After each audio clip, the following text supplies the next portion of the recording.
Start है हमारा chapter. APJ Abdul Kalam द्वारा लिखा गया चैप्टर है। यहाँ पर आ जाइए, पहले इनका लेखक परिचय। डॉक्टर कलाम के नाम से जानते हैं, जिनका पूरा नाम है एपीजे अब्दुल कलाम। डॉक्टर कलाम का जन्म 15 अक्टूबर 1913 में तमिलनाडु रामेश्वर में हुआ था। एक सेकंड बेटा।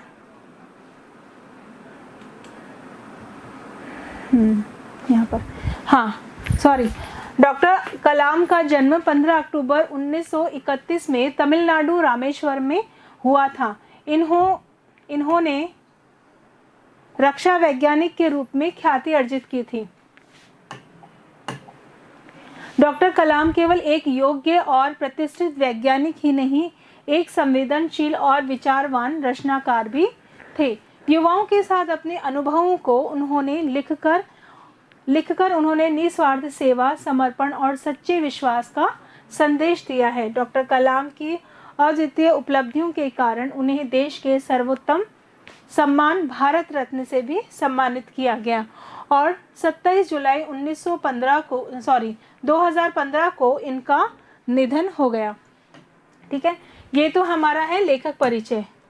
अब है हमारा चैप्टर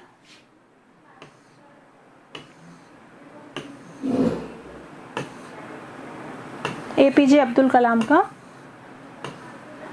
चैप्टर का नाम है एक अविस्मरणीय अनुभव। अनुभव का मतलब क्या होता है?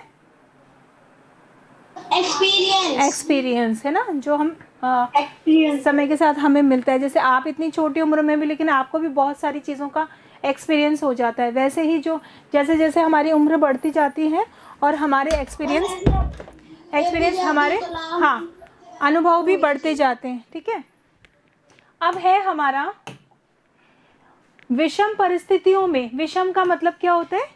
जो परिस्थिति हमारे अनुकूल ना हो या हमारे विरोध में हो, उसको बोलते हैं विषम परिस्थितियाँ। यानी ऐसी स्थितियाँ जो हमारे अनुकूल ना हो। विषम परिस्थितियों में भी साहस न छोड़ना महापुरुषों की विशेषता होती है। और महापुरुष उन्हीं को ही बोलते हैं जो विषम परिस्थितियों में आगे बढ़ते रहते हैं, उन्हीं महापुरुष बोला जाता है। हेलीकॉप्टर की दुर्घटनाग्रस्त होने पर भी अब्दुल कलाम ने धैर्य बनाए रखा और अपने कार्यक्रम में कोई व्यवधान का मतलब क्या होता है? व्यवधान मतलब होता है जैसे अव्यवस्था।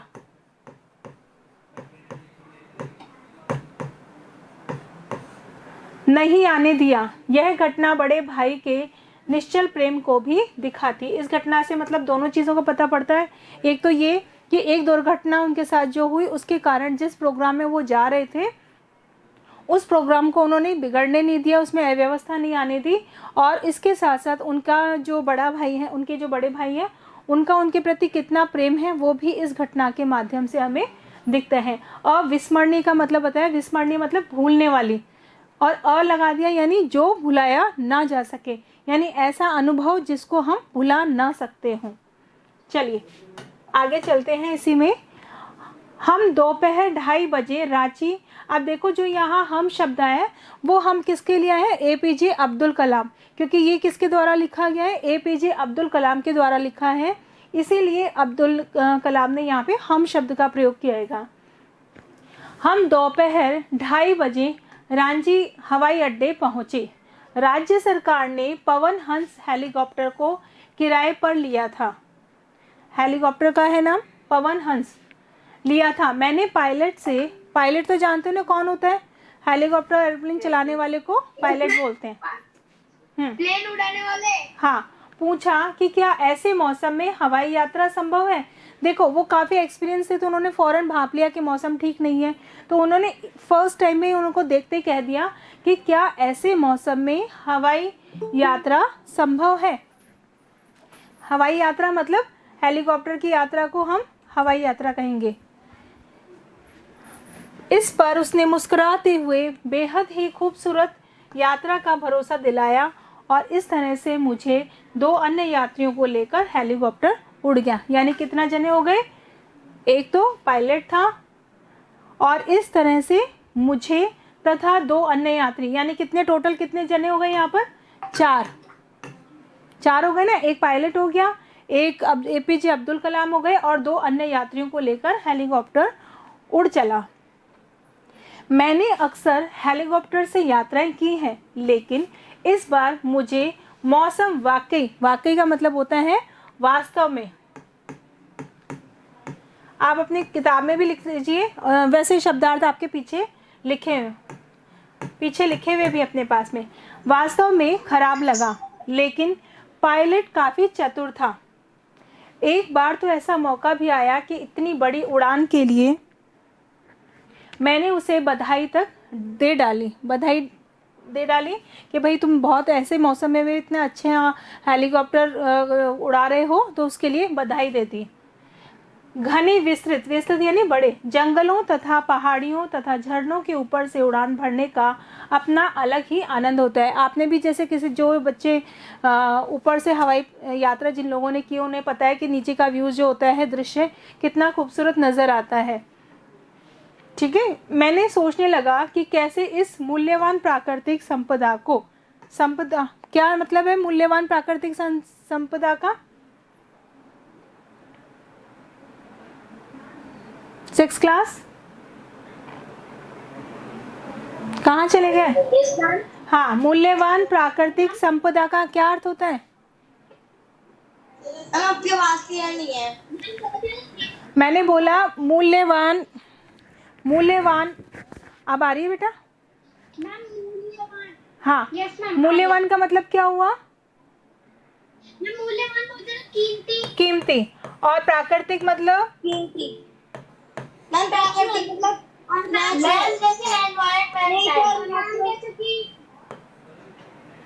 मतलब पेड़ पौधे। हाँ, वेरी गुड, प्रकृति है ना।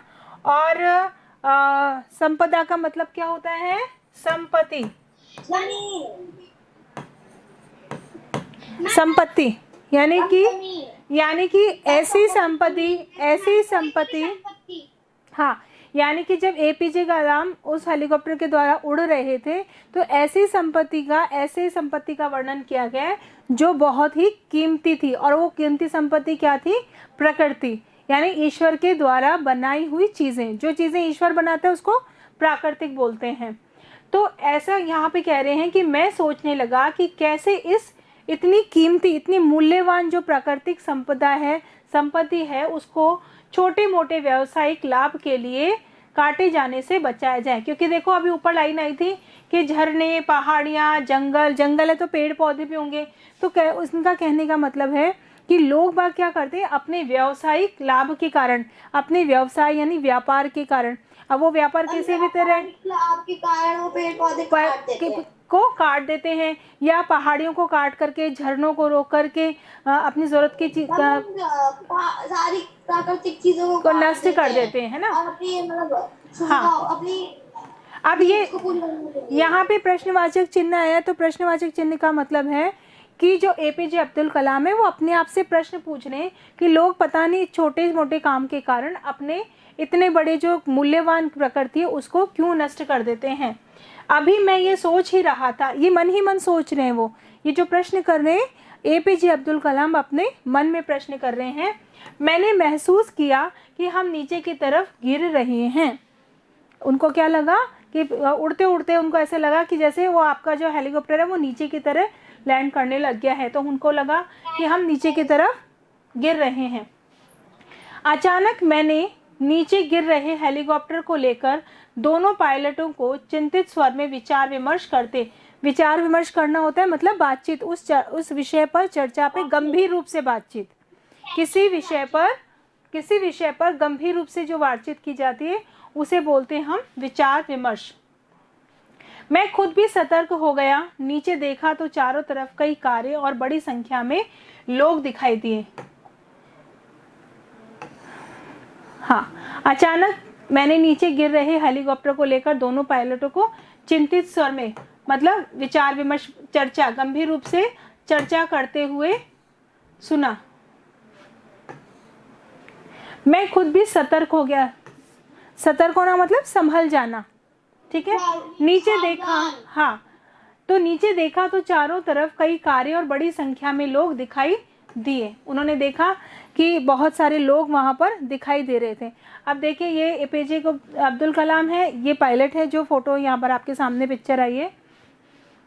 तभी हेलीकॉप्टर एक जोरदार आवाज के साथ जमीन पर जा गिरा, ठीक है, और इसके हिस्से टूट फूट कर हमारे चारों ओर बिखर गए और आग बुझाने वाली गाड़ी हमारी तरफ बढ़ती दिखाई देती।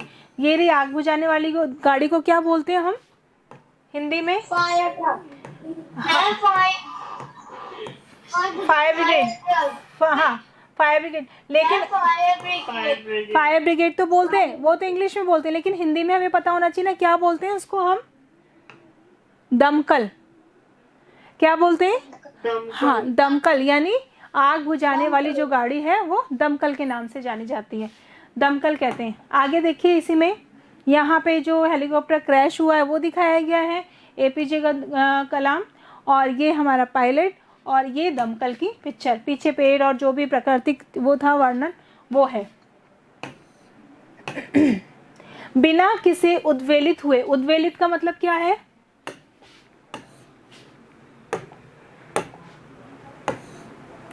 परेशान। चिंतित हो जाते हैं ना, हम घबरा जाते हैं, जैसे हम समझ नहीं पाते क्या हमें करना है। घबरा गया था। हाँ, घबरा जाना या चिंतित हो जाना कि अब क्या करें, अब कैसे करेंगे, इसको कैसे मैनेज करेंगे। तो उद्वेलित होकर के हेलीकॉप्टर से बाहर निकला। कौन बाहर निकला? मैं मतलब एपीजे अब्दुल कलाम। मतलब वो घबराए नहीं। तो इससे हमको एक चीज़ तो ये सीखने के लिए कि अगर हमारे सामने कभी ऐसी सिचुएशन हो जाए तो हमें घबराना नहीं चाहिए, है ना, घबराना नहीं चाहिए, बल्कि हम उस समस्या का समाधान कितनी आसानी से और किस प्रकार से कर सकते हैं इस पे विचार करना चाहिए बजाय घबराने के। तो अब एपीजे अब्दुल कलाम कह रहे हैं कि मैं बिना उद्वेलित हुए, बिना घबराए मैं हेलीकॉप्टर से बाहर निकला। यह हमारा सौभाग्य था। सौभाग्य था मतलब आपके साथ में, आपका भाग्य आपके साथ था कि आपके साथ कोई अनहोनी ना हुई। सौभाग्य था कि इंजन जब तक खराब हुआ तब तक हम काफ़ी नीचे आ पहुँचे थे। यानी कि जब बहुत हाइट पे, हेलीकॉप्टर बहुत हाइट पे था, अगर वहीं पे उसका इंजन खराब हो जाता तो बहुत तेज़ गति से नीचे गिरते हैं, लेकिन थोड़ा सा नीचे आकर के हम लोग फिर गिरे तो वो ज़्यादा उनको किसी तरह की चोट नहीं आई। यानी कि जैसे इसको इस तरह से समझ सकते हैं, कोई चीज़ बहुत जब ऊंचाई से गिरेंगे तो वो टूट जाएगी, और कई बार कोई चीज़ को हम बिल्कुल थोड़ी सी नीचे से अगर गिरती है तो वो बच जाती है। ठीक उसी प्रकार हेलीकॉप्टर से वो लोगों को ज़्यादा चोटें नहीं आई। अगर कुछ समय पहले ऐसा हुआ होता तो हम सभी गिरकर काल के ग्रास, काल का ग्रास का मतलब मृत्यु को प्राप्त हो जाते, यानी मर जाते। काल यानी मृत्यु, ग्रास यानी गस्सा, जैसे गस्सा होता है ना, खाने का गस्सा होता है, तो वैसे ही यहाँ पे बताया गया है कि हम लोग मृत्यु को प्राप्त हो जाते, काल के ग्रास बन चुके होते।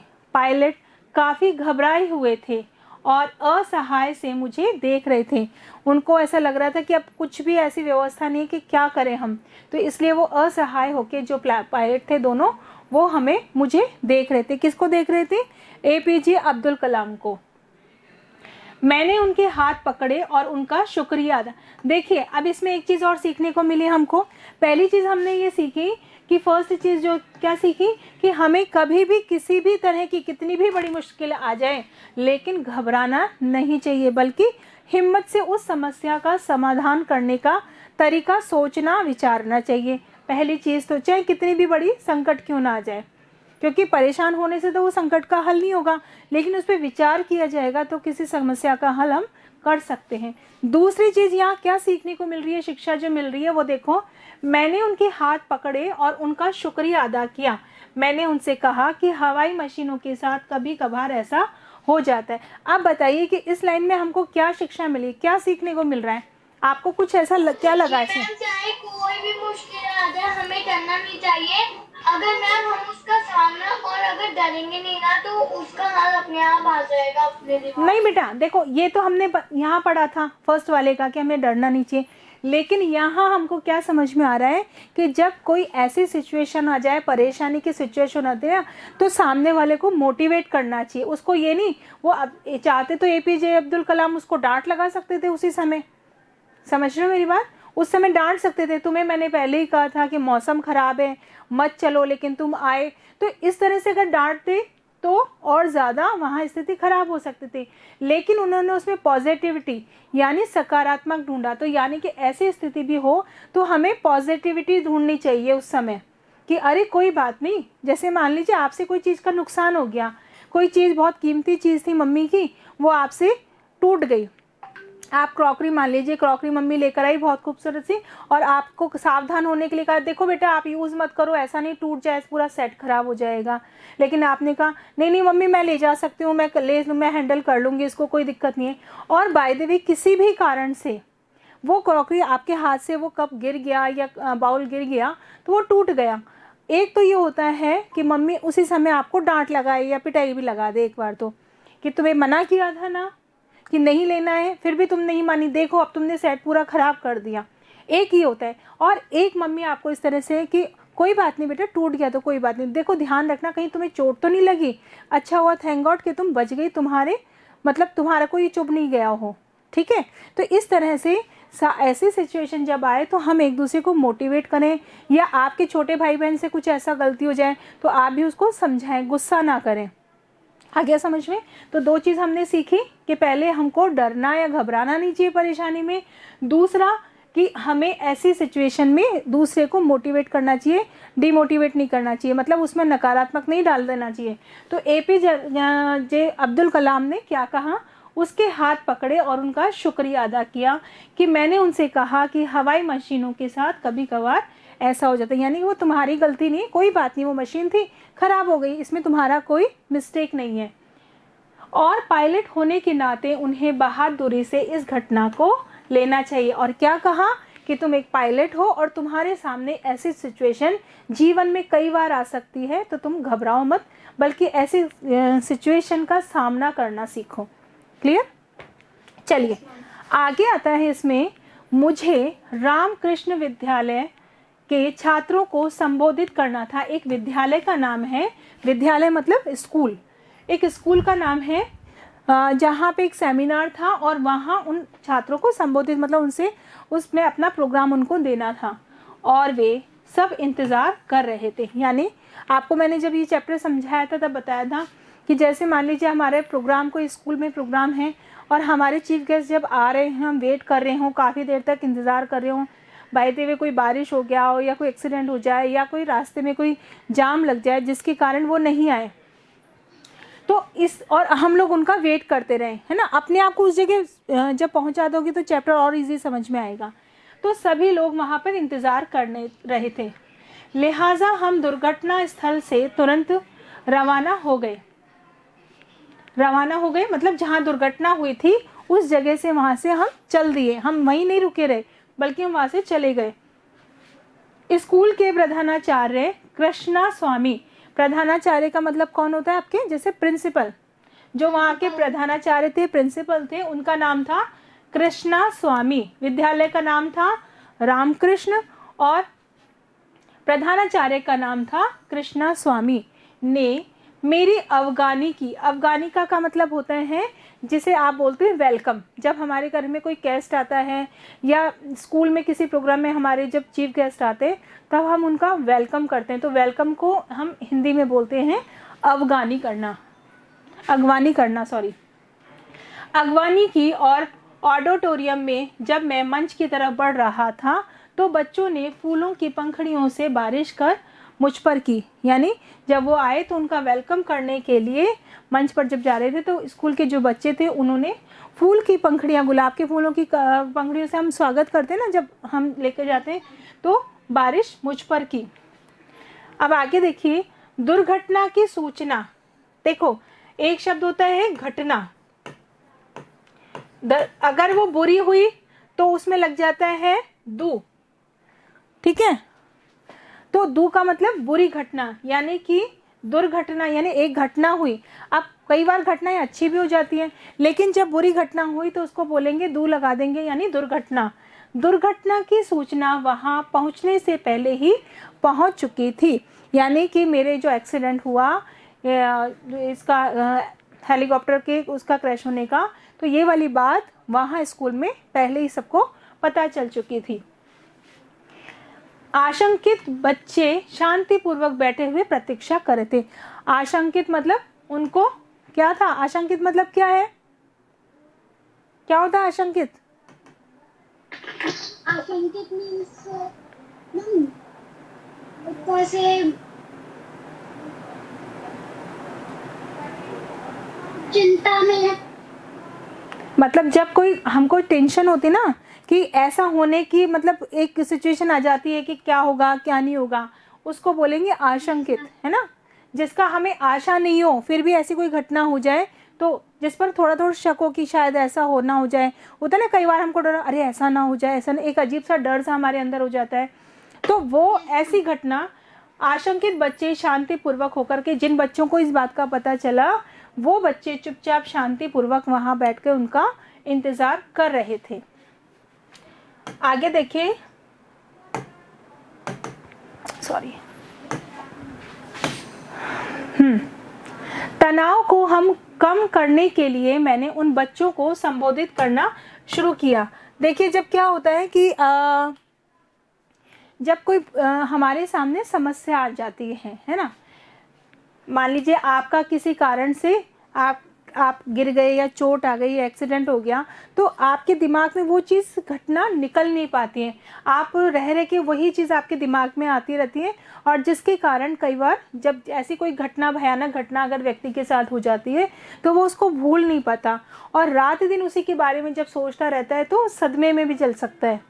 तो जब बच्चों को ये बात का पता चला तो उसमें छोटे बड़े सभी तरह के बच्चे थे, लेकिन एपीजे अब्दुल कलाम ने घटना, उस तनाव को, उस सिचुएशन को थोड़ा हल्का करने के लिए, तनाव को कम करने के लिए मैंने उन बच्चों को संबोधित करना शुरू किया। तो आपकी मम्मी क्या करती है, आपको बहलाना शुरू कर देती है, दूसरी बातों में लगाना शुरू कर देती है। हाँ चलो बेटा ठीक है, उसको भूल जाओ, तो देखो अपन ये बनाते हैं, चलो अपन ये खाते हैं, चलो अपन यहाँ टीवी देखते हैं।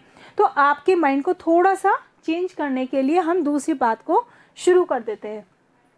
तो तनाव को कम करने के लिए मैंने उन बच्चों को संबोधित करना शुरू किया, यानी उनसे बातचीत शुरू की। दोस्तों, जब मैं रांची से यहाँ आ रहा था, अब दोस्तों शब्द किसको बोला उन्होंने, किसको दोस्त माना यहाँ पर? बच्चों को, है ना। और जो भी वहाँ पे उपस्थित थे उन सबको अपने बराबर का मान करके दोस्त मान के बात करते हैं, बच्चों को और टीचर्स को। हाँ, तो दोस्तों की तरह उनको संबोधित किया। यानी कि जब हम किसी को बहुत अपनेपन से संबोधित करते तो सामने वाले को अच्छा लगता है नहीं लगता? लगता है ना। तो इसीलिए उनको इन्वॉल्व करने के लिए उसने बड़े प्यार से बोला, दोस्तों जब मैं रांची से यहाँ आ रहा था तो मैंने उस राज्य पर ईश्वर की जबरदस्त कृपा को देखा। ईश्वर की कृपा कौन सी थी? प्राकृतिक संपदा, अभी पढ़ा था ना हमने, अर्थ पूछा था मैंने, मैं इसीलिए आपसे अर्थ पूछती हूँ जिससे कि कुछ बच्चे जैसे नहीं इन्वॉल्व हो ना तो उनको अटेंशन रहे, इसीलिए बार बार पूछने आपसे शब्द। ईश्वर की जबरदस्त कृपा यानी उस प्राकृतिक दृश्य के बारे में बताया गया कि कृपा को देखा।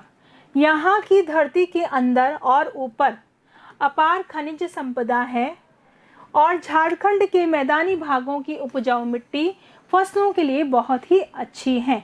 यानी कि जो वहाँ की जो मैदानी मिट्टी है वो बहुत उपजाऊ का मतलब है जहाँ पे पेड़ आसानी से उग सकते हैं। उपजाऊ का हाँ बिना पानी डाले नहीं, लेकिन जहाँ की उर्वरक शक्ति बहुत अच्छी हो, जैसे कि एक तो होता है कि उपजाऊ का अपोजिट क्या हो जाएगा, बंजर, जहाँ पे आप कितनी भी मेहनत करोगे कोई पेड़ पौधा नहीं उग सकता, कोई फसल नहीं उग सकती, उस जमीन को कहते हैं बंजर। वहाँ की जो मिट्टी रहती है वो बहुत ही हाँ उर्वरक नहीं होती, हार्ड रहती है, उसमें हवा पास नहीं हो पाती है ना, क्योंकि पेड़ों को बढ़ने के लिए सूरज की रोशनी और हवा भी चाहिए। जैसे मान लीजिए आपके जो गमले होते हैं जिसमें बहुत समय से पेड़ लगा हुआ है, पौधा लगा हुआ है, डेली आप उसमें पानी या खाद डालते हो, तो उसको भी क्या बीच बीच में हमको गुड़ाई करनी पड़ती है, गुड़ाई करनी पड़ती है ना, उसे खोद करके, इसलिए खोदा जाता है कि वो मिट्टी बिल्कुल जाम ठस हो जाएगी तो वहाँ पानी और हवा नहीं जा पाएगी, और पेड़ों को बढ़ने के लिए थोड़ी हवा और पानी सभी की रोशनी की ज़रूरत होती है। तो जब हम उसकी गुड़ाई करते हैं तो पौधा जल्दी बढ़ता है, ठीक है। तो इसलिए वहाँ की मिट्टी को उपजाऊ ज़मीन बताया गया है। उपजाऊ ज़मीन फसलों के लिए बहुत ही अच्छी है। जब मैं यहाँ के जंगलों, घाटियों, पहाड़ियों के ऊपर से उड़ रहा था तो वन तथा हर्बल उत्पादकों के रूप में यहाँ बिखरी संपदा मुझे आश्वस्त करती हुई प्रतीत होती रही। हर्बल तो जानते हो ना आप, जो चीज़ें पेड़ पौधे इन चीज़ों से, जड़ी बूटियों से बनती हैं, ठीक है। आता है ना आजकल हर्बल क्रीम भी आती है जिसमें केमिकल मिक्स नहीं होता, विदाउट केमिकल जो चीज़ें होती है वो हर्बल के नाम से जानी जाती हैं। आपके हर चीज़ में आजकल हर्बल लिखा हुआ आता होगा, ठीक है। ठीक है, आगे है, ज़मीन पर मैंने स्टील संयंत्र को काम करते देखा और अब मैं अपने सामने देख रहा हूँ कि उन परिश्रमी लोगों को जिनके कारण ये राज्य इतना प्रसिद्ध है, कि मैं यहाँ आकर के यहाँ के लोगों को देख रहा हूँ जिसके कारण ये राज्य इतना प्रसिद्ध रहा है। यानी राज्य के पास हर तरह की संपदा मौजूद है। संपदा मतलब संपत्ति मौजूद है यहाँ के लोगों के लिए। एक तो ईश्वर ने उनको इतनी अच्छी जगह दी है और साथ में वहाँ के लोग भी परिश्रमी हैं। देखो आपके पास सारी सहूलियतें हो, मान लीजिए आपके पेरेंट्स ने आपको अच्छा सा मोबाइल भी दे रखा है, बहुत आपकी बुक्स भी ला दिए हैं, कवर भी कर दिया, बहुत खूबसूरत बैग भी ला दिया, सारे पेन पेंसिल इरेज़र भी ला दिए, यानी आपके पास चीज़ें तो सारी ला के दे दी, लेकिन आप परिश्रमी नहीं हो, आप मेहनत नहीं करोगे तो क्या आप सफल हो सकते हो? सफल इंसान बन सकते हो? नहीं बन सकते। हमें सफल इंसान बनने के लिए हमें खुद को क्या करना पड़ेगा? मेहनत करनी पड़ेगी। हाँ, परिश्रम करना पड़ेगा, हार्ड वर्क करना पड़ेगा। तो इसलिए यहाँ पर एपीजे अब्दुल कलाम कह रहे हैं कि यहाँ के लोग भी मैंने देखा कि बहुत ज़्यादा परिश्रमी है, शायद इसीलिए उनको ये सारी चीज़ें मिली हुई हैं। यह ऐसी भूमि है जो अपने रूपांतरण का मतलब होता है परिवर्तन, रूप को परिवर्तन करने वाली, रूपांतरण का इंतज़ार कर रही है। यानी कि ये जो धरती है वो ऐसा लगता है कि अपने आप को थोड़ा सा चेंज करना चाह रही है, मतलब अपने आप में परिवर्तन करना चाह रही है। मुझे यहाँ के भविष्य में कुछ ऐसे गांव दिखाई दे रहे हैं जिनमें वे सभी प्रकार की शहरी सुविधाएं होंगी। अब कौन सी शहरी सुविधाएं? देखो, क्योंकि गांव में इतनी सहूलियतें नहीं जितनी आपको शहर में मिल रही हैं। जो सारी सहूलियतें मिल रही हैं वो शहर में है, गांव में नहीं है। तो लेकिन एपीजे अब्दुल कलाम ने कहा कि यहाँ का देख करके मुझे ऐसा लगता है कि जो सुविधाएं अभी तक शहरों में हैं, जो शहरी सुविधाएं हैं वो अब, और कौन कौन सी शहरी सुविधाओं के बारे में चर्चा की है? शिक्षा, स्वास्थ्य, रोजगार के लिहाज से आत्मनिर्भर होंगे। यानी कि अब गाँव में भी स्कूल कॉलेजेस की व्यवस्था होगी पूरे, इसके साथ में अच्छे अच्छे हॉस्पिटल्स, जो अस्पताल खुलेंगे, और रोजगार यानी नौकरी के भी काफ़ी साधन यहाँ पर देखने को मिल रहे हैं। यानी एक नया व्यवसाय जब शुरू किया जाएगा तो लोग उसमें काम करेंगे तो उनको रोजगार मिलेगा।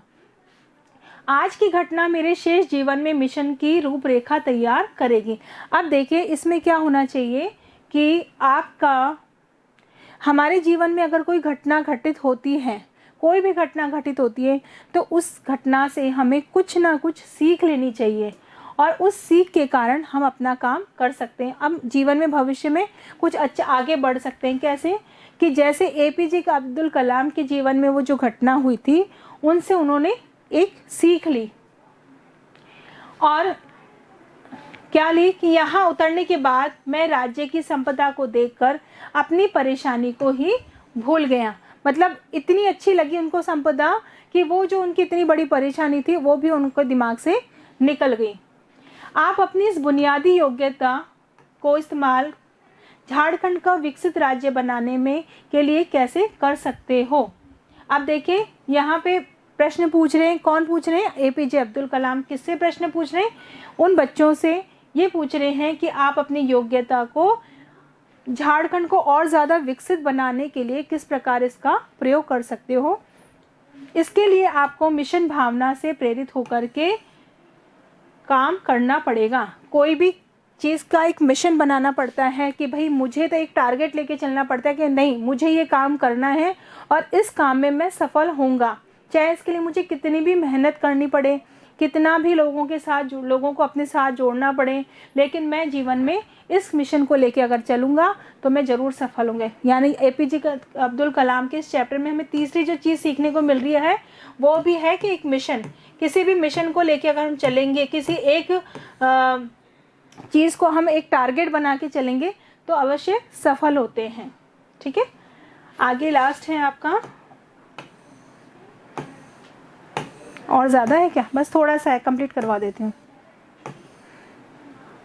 जब तक, कोई बात नहीं बेटा, जब तक ये बच्चे बड़े होकर अपना करियर चुन रहे होंगे तब तक ये संभव है कि ये ही ज्ञानवान समाज ही के निर्माण के लिए राष्ट्रीय प्रसार का हिस्सा बन चुके होंगे। यहाँ पर APJ अब्दुल कलाम कहना चाह रहे हैं कि जब ये बड़े, जो जैसे कि आप लोग हो, अभी आप लोग छोटे हो, लेकिन जैसे जैसे धीरे धीरे बड़े होगे तो जैसे जैसे बड़े होगे तो हमारा देश भी वैसा ही होगा। अगर आप पढ़े लिखे होंगे, साक्षर होंगे, आप प्रगति करोगे तो हमारा देश प्रगति करेगा। आप निरक्षर रहोगे, आप जीवन में कुछ सफलता नहीं हासिल करोगे तो हमारा देश भी पीछे रह जाएगा, क्योंकि देश किससे है, जनता से है, लोगों से है, नागरिकों से है। तो यहाँ पर APJ अब्दुल कलाम का कहना है कि जब तक ये बच्चे बड़े होकर अपना कैरियर चुन रहे होंगे तब तक यह भी संभव है कि ये ही ज्ञानवान समाज के निर्माण के लिए राष्ट्रीय प्रसार का हिस्सा बन चुके होंगे। ठीक है, राज्य के लिए इनका योगदान भी जबरदस्त होगा। यानी आप लोगों का, जो आज के जो युवा पीढ़ी है, आपके जो बच्चे हैं, वो ही राष्ट्र का निर्माण करने में अपना अच्छा सा योगदान प्रदान करेंगे। यही इनका लक्ष्य होना चाहिए और झारखंड को महान राज्य बनाना है। और इस लक्ष्य को लेकर, अगर हम इस उद्देश्य को लेकर चलेंगे तभी हमारा राज्य है वो आगे प्रगति कर पाएगा। चाहे वो कोई भी राज्य हो, वहाँ के नागरिक उसके लिए आवश्यक हैं। जैसा नागरिक जैसे राजा तथा प्रजा। जब मैं इन बच्चों द्वारा लगाई गई प्रदर्शनी, एक सांस्कृतिक कार्यक्रम को देख रहा था, यानी कि एग्जीबिशन जो लगाई गई, जो आप जैसे आपके स्कूल में भी लगते हैं, जो आप लोगों ने जो जो काम किया उन सबको प्रदर्शित किया जाता है, तो एग्जीबिशन लगाई जाती हैं। और जब वहाँ बाहर के लोग आके देखते हैं उस प्रदर्शनी को तो कहते हैं अरे वाह, इतना कुछ इतने से बच्चों को ये सब करना आता है। तो जब मैं इन बच्चों द्वारा लगाई गई प्रदर्शनी एक सांस्कृतिक कार्यक्रम में देख रहा था जिसमें एक शानदार मयूर नृत्य भी शामिल था। मयूर नृत्य होता है जहाँ पर मयूर के पंख और वो लगा करके और नृत्य किया जाता है। तो एक बात मेरे दिमाग में लगातार उठ रही थी कि शिक्षा प्रणाली में सुधार करना बेहद आवश्यक है। मतलब बेहद का मतलब होता है बहुत ही ज़रूरी है, ताकि सृजनात्मकता के ये शक्तिपुंज मुरझाए नहीं। सृजनात्मक मतलब जो आपकी कलात्मकता है, जो एक्टिविटीज़ होती है ना, इसीलिए आपको जो सब्जेक्ट क्लासेस लेने के साथ साथ क्लासेस में एक्टिविटीज़ भी करवाई जाती है। सीमा मैम आपको करवाती हैं एक्टिविटीज़, वो इसीलिए करवाती हैं कि आप पढ़ने के साथ साथ अपने ये सृजनात्मक कार्य भी करके शक्तिपुंज आप लोग मुरझाए नहीं। मतलब सिर्फ पढ़ाई पढ़ाई पढ़ाई करते रहेंगे तो आप बोर हो जाएंगे, ठीक है, लेकिन बीच में क्रिएटिविटी कुछ आ जाती है। इसीलिए आजकल हर सब्जेक्ट में आपको क्रिएटिव वर्क भी दिया जाने लगा है, जिससे कि बच्चे उस चीज़ को इंटरेस्ट लेकर के, हाँ, इंटरेस्ट लेके उस चीज़ों को समझ सकें, है ना, उनमें बोरियत ना हो। मैंने महसूस किया कि ये ऐसा देश है जिसमें मुझे केंद्र और राज्य के साथ मिलकर काम करना पड़ेगा। ओके, आगे है इसमें रामकृष्ण स्कूल के समारोह के बाद मैं अपनी दूसरी व्यस्तताओं मतलब और बाकी जो काम थे उनमें अपने आप को व्यस्त कर लिया, मतलब बिजी हो गया। और टाउन हॉल में मुझे एक बैठक में भाग लेना था। बैठक मतलब एक सभा में एक पर चर्चा करनी थी, और मैं बोकारो स्टील संयंत्र के महाप्रबंधक द्वारा मेरी जांच के लिए भेजे गए डॉक्टर की चिंता व्यक्त करने के बावजूद वहां गया। मतलब मैं ऐसे स्थिति में से आया था, फिर भी मैं वहां पर गया। और टाउन हॉल में मुझे झारखंड की बुनियादी योग्यता और उद्योग विषय पर भाषण देना था। यानी कि इस झारखंड के लिए जो बुनियादी योग्यताएं हैं, क्या क्या आवश्यकता है, उन पर उद्योग से संबंधित ज्ञान देना था, जानकारी देनी थी, उस पर भाषण देना था। तो मैंने अपनी बात को सीमित रखा ताकि लोगों को चर्चा के लिए प्रेरित किया जा सके। इस बीच इलेक्ट्रॉनिक्स मीडिया ने अपना काम कर दिखाया।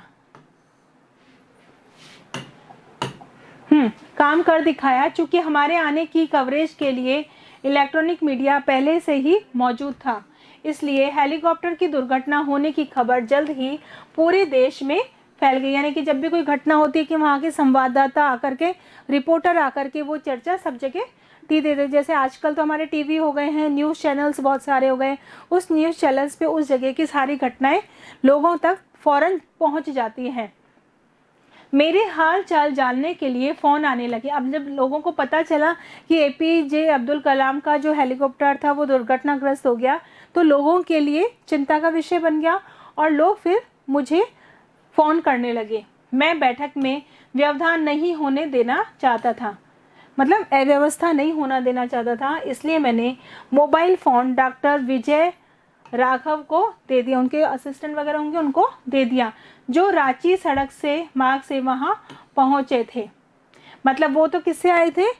हवाई से, मतलब हेलीकॉप्टर से, और ये भी वहाँ रांची से आए थे लेकिन सड़क मार्ग से, यानी ट्रेन वगैरह के द्वारा आए थे। सड़क मार्ग और वायु मार्ग दोनों में फ़र्क हो गया। मैंने उनसे कहा कि वे रामेश्वरम में मेरे 86 वर्षीय भाई को फ़ोन करके बताते, जो उनके बड़े भाई थे, जो कहाँ रहते थे? रामेश्वरम में रहते थे। और रामेश्वरम में रहने वाले भाई कितने वर्ष के थे? 86 मतलब हो रहा है 86 ईयर्स ओल्ड, 86 वर्ष के थे। उनको फ़ोन करके बता दे कि मैं पूरी तरह से ठीक ठाक हूँ। मैंने उनसे अपने सचिव शेरिन को भी फ़ोन करने के लिए कहा ताकि वह मेरा हाल चाल पता करने के लिए आने वाली फ़ोन कॉल्स की जिम्मेदारी ठीक ठाक उठा ले। यानी जो भी कॉल्स मेरे लिए आ रहे हैं उन सबको कॉल्स को वो ही उठा करके और मेरे ठीक होने का समाचार उनको दे दे, जिससे कि वो लोग परेशान नहीं हो। मेरा व्याख्यान जारी था, व्याख्यान मतलब भाषण, लेक्चर, कि इसी बीच डॉक्टर विजय राघव ने कागज़ की एक पर्ची मेरी तरफ बढ़ाई।